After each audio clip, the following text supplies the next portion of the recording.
Subscribe कीजिए हमारे channel को और बेल आइकॉन को प्रेस करके नई वीडियोस अपडेट्स की नोटिफिकेशन सबसे पहले पाएं।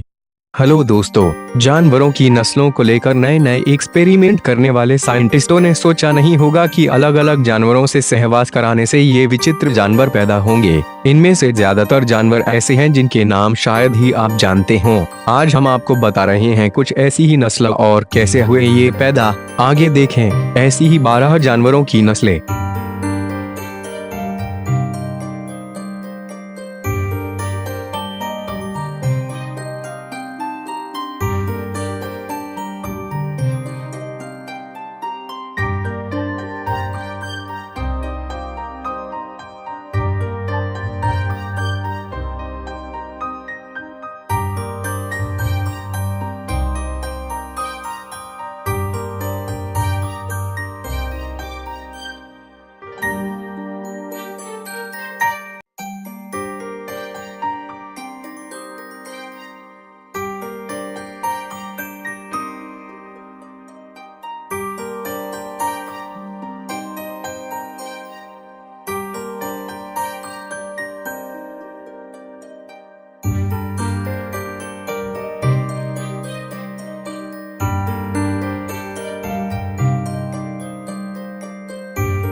तो दोस्तों, अगर आपने हमारे चैनल को सब्सक्राइब नहीं किया है तो जल्दी कर ले और बेल आइकॉन को प्रेस करके हमारे लेटेस्ट न्यूज वीडियोस की अपडेट्स सबसे पहले पाए। धन्यवाद।